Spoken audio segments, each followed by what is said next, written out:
Boa noite, irmãos e irmãs. Gostaria de estar partilhando uma palavra do Senhor em Filipenses capítulo 1, versículo 21. Paulo diz assim: Portanto, para mim, o viver é Cristo e o morrer é lucro. Entretanto, se eu viver na carne traz fruto para o meu trabalho, já não sei o que hei de escolher.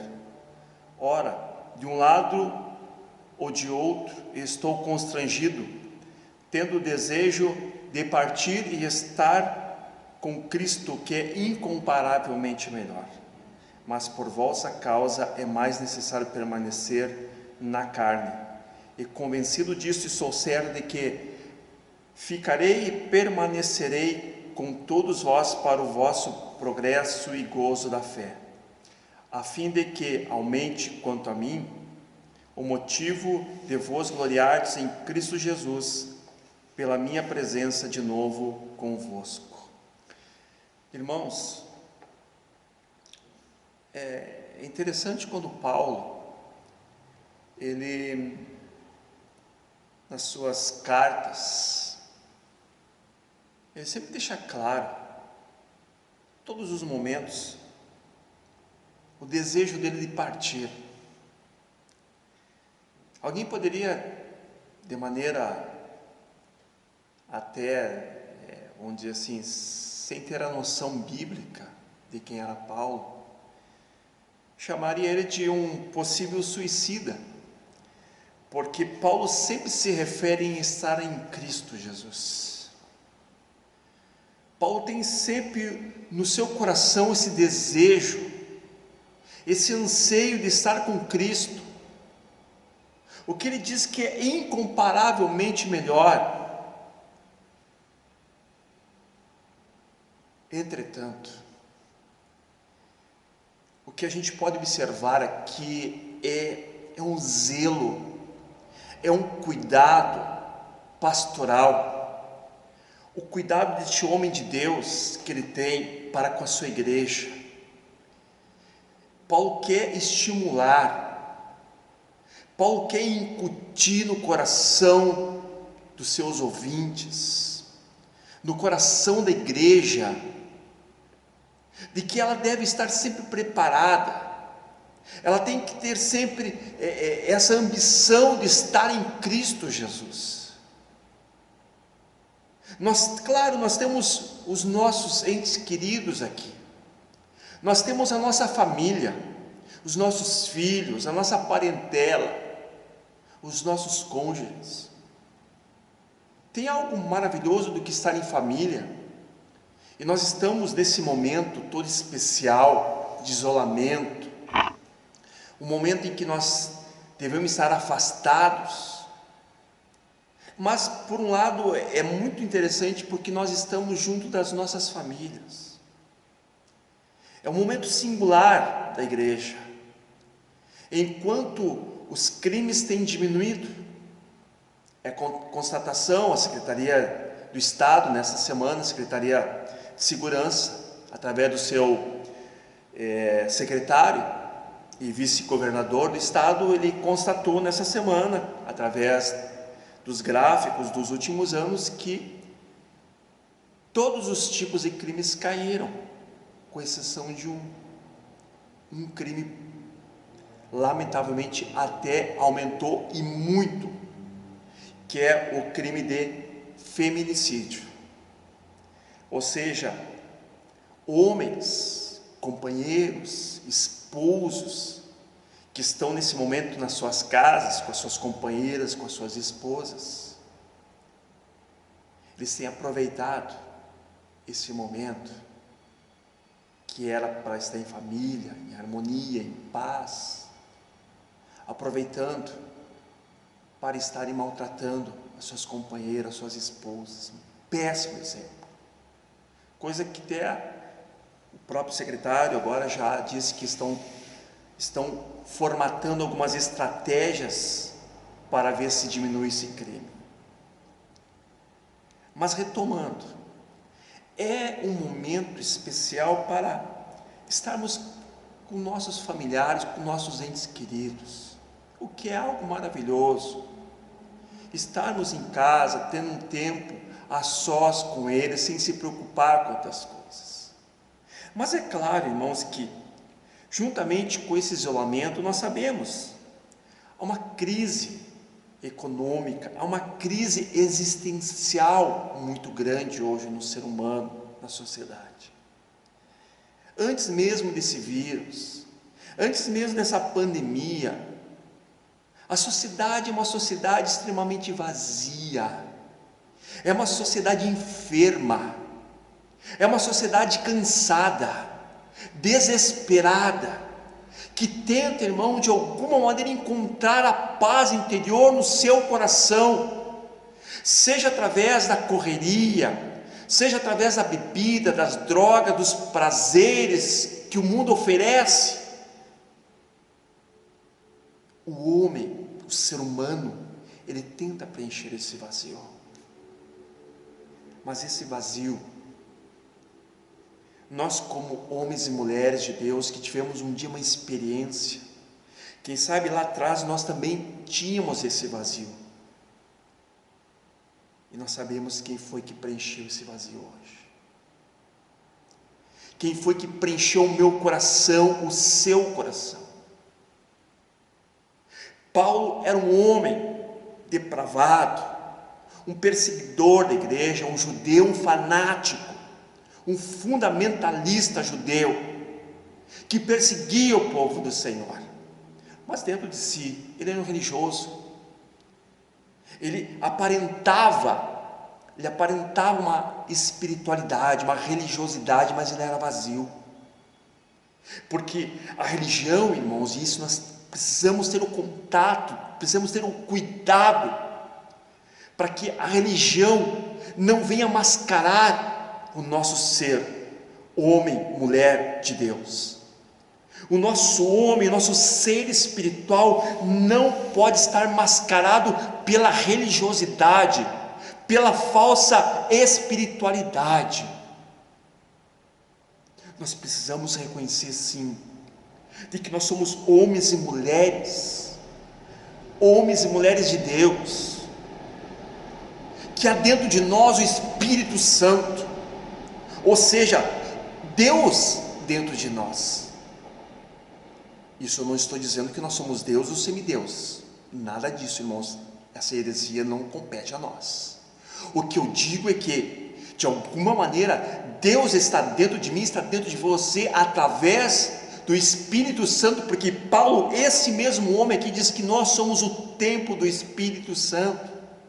Eu sou o templo do Espírito Santo. Um dia esse coração estava vazio, cansado, desolado, desesperado, e de repente esse coração reconhece que precisa de algo, de alguma coisa, e aí quando nós aceitamos a Jesus, quando nós tomamos uma decisão um dia na nossa vida, foi preenchido esse vazio dentro de nós. Então hoje nós temos esse preenchimento.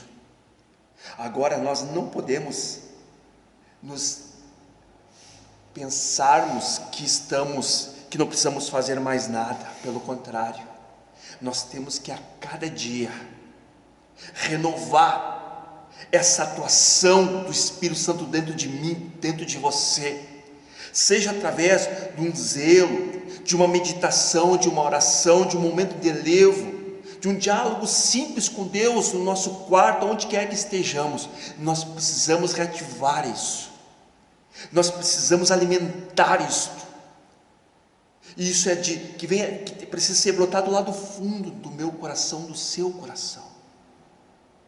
Não podemos deixar que a religiosidade, que a falsa espiritualidade preencha o nosso coração.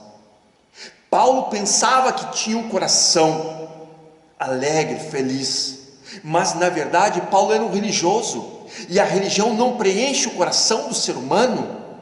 Ele era um homem espiritual, vamos dizer assim, de uma falsa espiritualidade. Ele era um fariseu, ele era um homem legalista, cumpridor da lei, com zelo, sincero, mas ele não conhecia Deus. O seu coração continuava vazio, e por isso aquele desespero, quem sabe, ali usado até pelo inimigo, vendo os cristãos alegres, felizes, regozijantes ali, professando uma nova fé, e ele não aceita aquilo, porque ele acha que é inimigo. Ele começa a perseguir, e até que Deus chega na vida dele um dia, de uma maneira maravilhosa, de uma maneira espetacular, irmãos e irmãs, que esse homem a partir de agora começa a ter experiências com Deus. E olha, as experiências do apóstolo Paulo, eu te convido, se você acha muitas vezes que a tua vida está difícil, que ao teu lado as coisas não vão bem, o desemprego, a doença, as discórdias estão chegando, quem sabe, ao seu lar, eu quero te dizer uma coisa: leia a segunda carta de Coríntios, capítulo 11. Se você acha que está passando por algum tipo de enfermidade, de dificuldade, a ponto de dizer assim: Senhor, eu não aguento mais, Senhor, eu não aguento mais, eu não quero mais viver, Senhor, ou Senhor, eu não aguento mais, eu vou largar tudo. Eu quero te dizer que esse homem de Deus, ele largou de mão bens materiais. Segundo a história, a família de Paulo era uma família rica, morava em Tarso, por isso que Saulo de Tarso, a cidade de Tarso era uma cidade, uma região rica. Ele tinha tudo, ele tinha a casa, todos os bens materiais, os bens imóveis, a sua família ficariam para ele. Ele abre mão disto em prol do Evangelho. Paulo é um dos homens mais perseguidos da história, pela sua persuasão, pela maneira persuasiva dele levar o Evangelho, de não baixar a cabeça para líderes, para reis, para autoridades, porque se ele tinha certeza que a coisa era assim, deveria ser cumprida, então arrisca. E ele se incomodou muito por causa disso, principalmente em questões da igreja, porque sempre tinha no seu coração essa preocupação com a igreja. Mas, irmãos, irmãs, no capítulo 11 de 2 Coríntios, é uma das coisas mais singelas de edificação da nossa fé, porque esse homem passou perseguições, esse homem foi açoitado 3 vezes quase morreu em alto mar, a embarcação se estatelou, se arrebentou no mar, e Deus preservou Paulo e os seus tripulantes, porque o Senhor tinha um plano com esse homem. Um dia ele disse: vai, Ananias. E Ananias, o servo do Senhor: não, Senhor, não, eu não vou, esse homem é um perseguidor, Senhor, eu não vou lá. Senhor, vai, Ananias, porque esse homem eu escolhi como um vaso, ele será um instrumento nas minhas mãos, e ele vai saber isso, porque ele vai sofrer muito por causa do meu nome. Vai lá. E Ananias vai, e ali realmente se cumpre essas palavras que Deus disse para Ananias: ele é um instrumento meu, mas ele vai sofrer muito pelo meu nome. E Paulo sofreu, irmãos, Paulo sofreu muito. Você quer saber de uma coisa? Talvez você está se queixando, quem sabe, da sua despensa, que tem poucas coisas aí. Talvez nesse momento você não pode ir ao mercado, não tem condições financeiras, quem sabe, para comprar aquilo que você sempre comprou. Tem poucas coisas na sua despensa, não tem muitas coisas na geladeira. Quem sabe você está se lamentando porque está faltando algo. Mas deixa eu dizer uma coisa: esse homem, muitas vezes, ele passou fome, entre vírgulas bem grandes aqui, irmãos. Paulo passou fome, Paulo passou sede, Paulo passou frio. Paulo, o apóstolo Paulo. Ah, mas crente não passa fome, crente não pode, não, capaz, crente não. Nós temos muito desses cristãos hoje, que acham que não pode passar fome, não pode passar necessidade, não pode ficar enfermo, porque é tudo do diabo. Imaturos. O homem e a mulher de Deus, ele se forja como homem e mulher adulto na fé, é no sofrimento, irmãos, que nós enfileiramos, nós encabeçamos as fileiras desse exército de Jesus Cristo. Nós, homens e mulheres, nós somos forjados muitas vezes no sofrimento. É no sofrimento, irmãos, que o homem e que a mulher aprendem. Por que seria diferente no Evangelho? Ah, Deus não está comigo porque eu não tenho aquilo que eu desejo. A minha geladeira nessa noite não tem aquilo que eu queria. Não tem carne, só tem guisado, mas não tem nem guisado, tem uns pezinhos de frango. Amém? Glória a Deus que tem um pezinho de frango para comer. Porque Paulo muitas vezes não teve, irmãos, não teve alimento, não foi 1 ou 2 noites. Muitas vezes Paulo passou dias sem ter uma migalha de pão em alto mar. Eles comendo, chupando a madeira ali para saciar a sede, a fome que eles estavam sentindo. E ele deixou de ser homem de Deus? Ele deixou de ser homem de Deus, irmãos?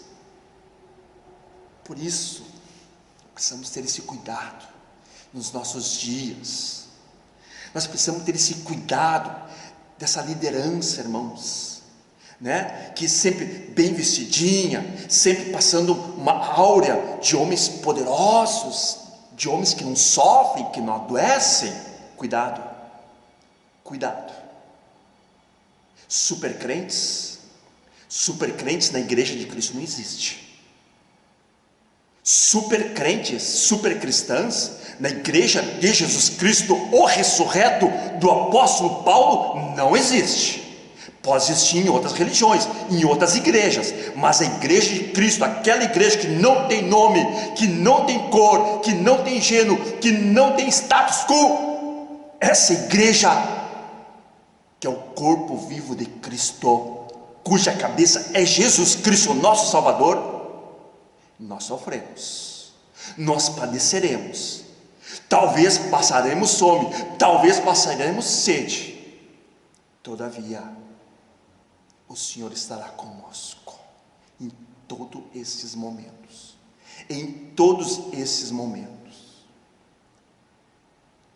Com Paulo nós aprendemos coisas maravilhosas, irmãos. E quando ele diz, muitas vezes nesse sentido de estar com Cristo, de partir no Senhor, de morar nos céus, morar com Cristo, Paulo não tem nenhuma atitude, né, de um camarada que esteja com algum tipo de enfermidade, de doença mental. É que no anseio do seu coração, o seu coração, irmãos, estava nos céus. O seu coração estava nos céus. Ele ansiava pelos céus. Ele pisava que os seus pés estavam nessa terra, mas o seu coração, a sua esperança, a sua alegria, a sua alma estavam nos céus. Nós precisamos resgatar um pouquinho disso. Nós precisamos, de alguma maneira, nos desvencilharmos, irmãos, quando nós começamos a nos apegarmos às coisas materiais aqui, que começam a nos minar, começam a nos entristecer, irmãos, nos puxar como um imã para baixo. Nós precisamos nos preocupar quando começa a acontecer isso. Eu não estou dizendo que não devemos ter as nossas preocupações diárias. É claro que nós teremos. Temos conta para pagar amanhã, temos problemas para resolver, quem sabe enfermidade na família, tantas coisas. Eu não estou dizendo para abdicar disso, mas nós precisamos priorizar. A prioridade de Paulo era que a sua vida estava escondida em Deus. A vida de Paulo estava escondida em Deus. Não importava a situação, a circunstância em que ele se encontrava, a sua vida estava escondida em Deus. Aonde está escondida a tua vida? Na religião? Na falsa espiritualidade? Não, a nossa vida tem que estar escondida em Deus, sob o braço do Onipotente, sob a guarda do Santo de Israel, o nosso Senhor. Por isso que ele disse: portanto, para mim o viver é Cristo e o morrer é lucro. Ou seja, ele vivia a vida dele em prol da obra de Deus. A vida de Paulo aqui na terra era em prol da igreja, da igreja. Não um templo aqui, que nós temos um templo, louvado seja que nós temos um templo aqui. Mas Paulo não tinha. Muitos do pessoal no contexto ali de Paulo não tinham tempo para adorar o Senhor. Ele foi um dos grandes homens que levantou, né, que foi, vamos dizer, o cara que começou a planejar, né, o alicerce de muitas igrejas. Mas ele sabia, não necessariamente Deus habitaria no templo, porque lá no passado Deus habitava no templo, os judeus. Mas a partir de Cristo, ele começaria a habitar no homem, em mim, em você. Por isso, você, eu, nós somos a igreja. Nós somos o corpo de Cristo. E esse corpo tem que pulsar. Esse corpo muitas vezes vai gemer, vai chorar, vai sentir, vai se alegrar, vai exaltar, vai louvar o nome santo do Senhor. Porque esse corpo é vivo. Esse corpo pulsa, não há uma religião, não é uma falsa espiritualidade, mas é o poder sobrenatural na minha vida e na tua vida, como havia isso na vida de Paulo. Isso faz toda a diferença, irmãos e irmãs, toda a diferença. Por isso que ele dizia: o viver é Cristo, e o morrer para mim, morrer, tanto se preocupam aí com morrer, né? Morrer, nós estamos vivendo essa experiência agora de tantas mortes. Hoje, ou melhor, nas 24 horas, 403, se eu não estou equivocado, 403 pessoas morreram no Brasil nas últimas 24 horas, irmãos e irmãs, que causa um certo impacto em muitas pessoas. Mas Paulo diz: o morrer é lucro, o morrer em Cristo é lucro, irmãos. Para nós viver ou morrermos em Cristo, olha, é maravilhoso, não vai ter, não há perda, não há perda. Entretanto, se o viver na carne traz fruto para o meu trabalho, já não sei o que hei de escolher. Então, Paulo, naquela experiência, que ele vai até o terceiro céus, que tem aquela experiência maravilhosa lá, ao natural, ele quer ficar, ele não quer voltar, ele quer ficar lá. É como um sonho, quem já não tem um sonho? Eu tive alguns sonhos, né, meio maluco assim, estar num lugar maravilhoso, e não queria sair, não queria acordar, tipo assim, ficar brigando com o sonho, e tu voltar ao mundo real assim, puxa, dá uma tristeza. Mas eu não tive essa experiência de Paulo. Estou falando um sonho, né, num lugar maravilhoso, sei lá, uma vez eu vi um grande lago, né, tipo uma floresta bonita, assim, que eu enxergava, né, mas nada de céus, era uma paisagem bonita. E aquilo eu fiquei virado, quando eu acordei assim, que eu me deparei, eu disse: puxa, mas aquela água cristalina, bonita, aquele lago, aqueles animais. Imagina Paulo, que esteve na presença de Deus. É claro que ele brigou e disse: não, eu não quero voltar. Volta, Paulo, tu tem que voltar, tu precisa voltar. Então, e nesse sentimento de Paulo, havia essa preocupação com seus patrícios. Ele sabia que era necessário mais um tempo para ele ficar aqui, para anunciar o Evangelho, para contribuir na construção e na fundação de muitos templos que seriam erigidos nos próximos anos. Ele precisaria deixar uma liderança capacitada, habilitada para cuidar da igreja de Jesus Cristo. E principalmente, ele gostaria ainda de testemunhar, testificar de Jesus Cristo para muitos dos seus patrícios, para muitos, quem sabe, fariseus, judeus, que estavam ainda apegados à lei. Isso é o apóstolo Paulo. Então, por isso que eu quero, nesta noite aqui, te dizer que todas as coisas, todas as circunstâncias nessa caminhada, de alguma maneira elas nos balizam, elas nos mostram, elas nos direcionam, elas nos levam para a maturidade. Não adianta, irmãos, que muitos lugares aí dizem: Jesus agora precisa tomar uma decisão na tua vida, Jesus Cristo vai tomar conta de todos os teus problemas, vai resolver todos os teus problemas, tu não vai ter mais tristeza, agora tu vai ser uma pessoa feliz. Mentira. Mentira. Jesus jamais prometeu tal coisa.